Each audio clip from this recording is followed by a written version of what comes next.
Welcome to the Aboriginal channel. On this episode, we're going to be learning about the many different railroad stations and railroads that the Aboriginal Americans had here in the Western Hemisphere before the Europeans took them over. And in order to do that, we have to look right here at the battles of the American Civil War, because that is when the Europeans took over the railroads from the American Indians. That point can be proven in such a simple way as in the wordage used by the current president in many of his speeches when he declares that he's the most presidential president in the history of America except for Abraham Lincoln. And at other times he has stated how he has worked as hard as Abraham Lincoln, though Abraham Lincoln was a hard worker. And that's simply him metaphorically speaking of how Abraham Lincoln put together the plan to take the South from the American Indian. As you can look right here on this map, you see all the way up here in New England and the northern states where there ain't many battles. And that's because Indians from those areas were fighting from the mid 1700s, or we can even say from the 1600s all the way up until the end of the War of 1812, basically. After that war, they turned their attention to the southern part of the United States, where you had the Creek War, the first Seminole Wars in like that 1820. Then you had them posting up the Choctaw Agency in 1825, and then they were getting counties and stuff in the 1820s, 30s, 40s, and 50s from different Cherokees, Creeks, Choctaws, Chickasaw Indians. And then finally you have this wars in the 1860s. And some of these, like right here in the handle of Texas, New Mexico, and Oklahoma, you can go and look, and all those will show you that those were actual Indians fighting. So over here, they're telling you that this was white on white, but too much other evidence speaks to the contrary. Before I go any further, let me add a little context to what I mean by the Civil War. So right here, I looked up New Amsterdam and the Indians, some images. Right here in this image, you got some Europeans, some Dutchmen, and the Indians. And behind the Indians, you have a building with a certain a certain way it was built right here. You see these steps going up? This was in the 1600s. And when you go look at some images of the Civil War destruction, you see that buildings that were destructed have that same architectural design. Then when you go look up early Dutch settlements in America, you have buildings like this, which you don't see any of those similar architectural design. It says New Amsterdam. So this is how white folks built their buildings. This is how Indians built theirs, with their steps going up like that from the 1600s.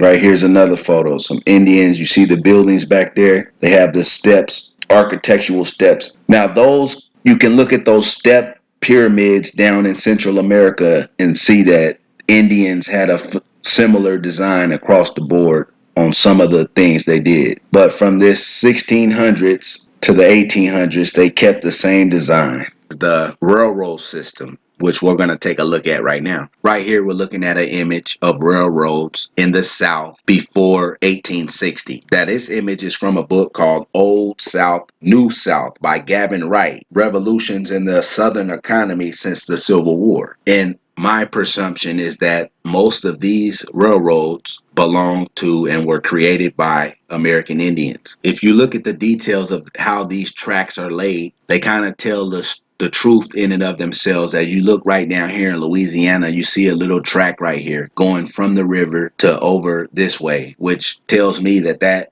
railroad track was a means of transporting certain things from one village to another. And same goes for these other ones right here, these standalone tracks. Europeans didn't make tracks like that in my mind. Well, down here in Florida, you have this same little track off the line right here. It seemed like they would have made it connect all the way through. However, when you have different tribes, that could have been a ending point of one tribe's territory and the beginning of another one's type of deal. But as you look back over here at Louisiana, you see that it had minimal railroad tracks in 1860 or before that. It had the little small ones down here, one going from Monroe to Vicksburg, and then that's about it. Then you look over here in Texas, you see that before the Civil War, basically, there was one going down this way and some going up this way from Galveston. Now, we look back at this Civil War's battle map, and you see there was a couple of battles right here in that part of Texas where there was railroads going this way. Then another image from that book shows the railroad tracks from 1860 to 1890. And so if you look down here, Louisiana has basically railroad tracks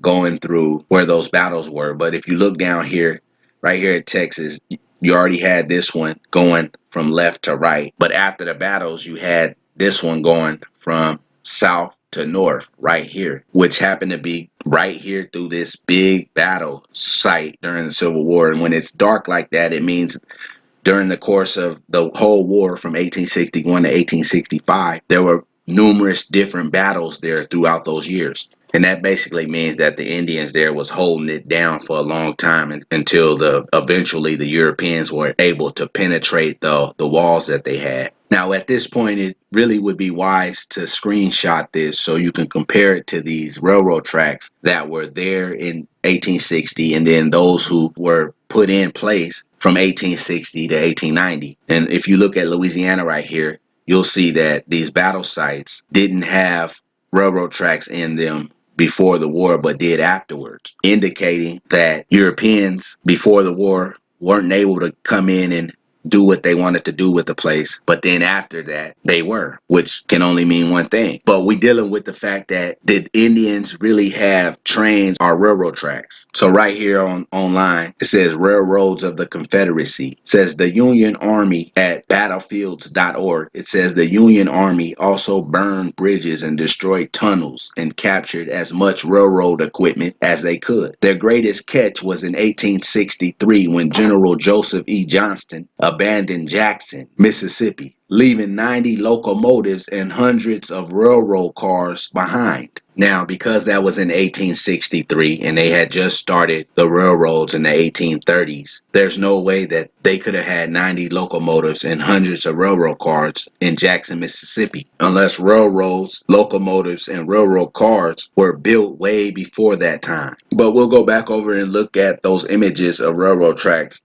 and look at the tracks in Jackson, Mississippi before 1860 and after. Now it says that Jackson that was a major crossing point right there before the Civil War. But if you remember looking at the battles map, you remember there was major battles right here, over here in Alabama, up here, definitely right through here in Georgia. And then see these spots right here hitting the coast. Charleston, I think that's Savannah, Charleston, Wilmington, North Carolina. All these little spots had battles in them during the Civil War. Now you see right here where we started, this cluster right here in Mississippi. Jackson is right there. And then over here, you see there was battles. And then you go over into Alabama, there was battles. Then, like I said before, showed you right here in Georgia, all those battles, and then major battles over here as well. And then starting down here in Florida, in Jacksonville, you see battles, and then over here in Wilmington, North Carolina, battles, and then all these major battles right here in Virginia. In order to get a better idea to know whether or not Indians had railroads, we have to look at Virginia a little bit. Right here it says the Falling Creek Iron Works was the first iron production facility in North America. It was established by the Virginia Company of London in Henrico City on Falling Creek, near its confluence of the James River. It was short-lived due to an attack by the Native Americans in 1622. Now, in previous videos, I've put emphasis on that Indian massacre right there in 1622 in Jamestown, when the settler population or the European population was brought down to 180 people. And that's the same attack by Native Americans in 1622 that it's talking about right here. It goes on to say that records which have survived indicate that ironworks was able to produce some quantity of iron. However, from the extant records, it cannot be determined whether the ironworks had begun full production before operations were interrupted by the Indian massacre of 1622. So Indians had iron way back in the 1600s. But let's go back over here to Jackson, Mississippi. It says the region that is now the city of Jackson was historically part of the large territory occupied by the Choctaw Nation. The historic culture of the Muskogee-speaking indigenous peoples who had inhabited the area for thousands of years before European colonization. The Choctaw name for the local was Chishafoka. The area now called Jackson was obtained by the United States under the terms of the Treaty of Dokestan in 1820. And it goes on to say that Jackson was connected by public road to Vicksburg and Clinton in 1826.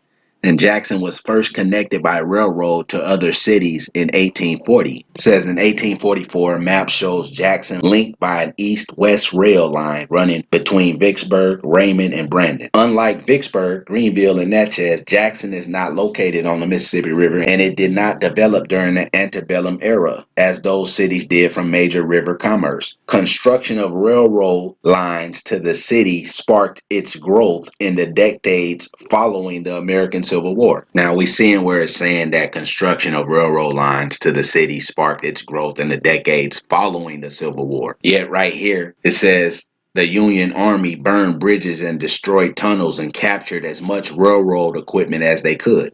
Their greatest catch was in 1863 when General Joseph E. Johnston abandoned Jackson, Mississippi, leaving 90 locomotives and hundreds of railroad cars behind. Now, if you narrowed in on the timelines, that means it took them from 1840 to 1863 somehow to make 90 locomotives and hundreds of railroad cars, which would have been impossible if construction of railroad lines to the city sparked its growth in the decades following the American Civil War. Now, I guess the question would be, did the American Indians have the ingenuity to create a locomotive? And since railroad tracks are made out of steel, how did they make the railroad tracks? So right here on Wikipedia, where I looked up the rail profile, it says early rails were made of wood, cast iron, or wrought iron. All modern rails are hot rolled steel with a cross section. Okay, so the early railroads were made of iron, and we just learned that the Virginia Indians in the early 1600s had iron right here in the area of these major Civil War battles, which if you look around at every state, the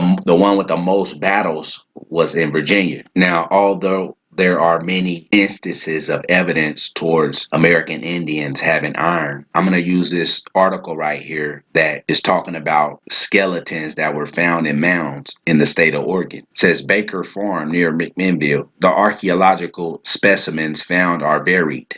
The large number of skeletons in the mound, which indicate that it was once the scene of a battle. The impression is strengthened by the fact that most of the skulls have holes in them, supposedly bullet holes. Then two distinct tribes are represented in the contour of the head, some being the typical flat head and others round. Every skeleton has a quantity of beads and other trinkets, and usually some particularly figured stones or bone instruments packed on the bracelet. In some instances, these articles were covered with a piece of iron sheeting resembling the lid of a box. On a side note, some Indians practiced head flattening as a way to resemble the gods. But what we're noticing here is that it says in some instances, these articles were covered with a piece of iron sheeting resembling the lid of a box. Now, that's not iron that's beat into place. If it's sheeting, that means it was melted and then poured. So therefore, that's an instance of proof that Indians had iron through the history books, which has all been a lie. So therefore, if it's a lie, then what's the truth? If it's a lie, then what's the truth?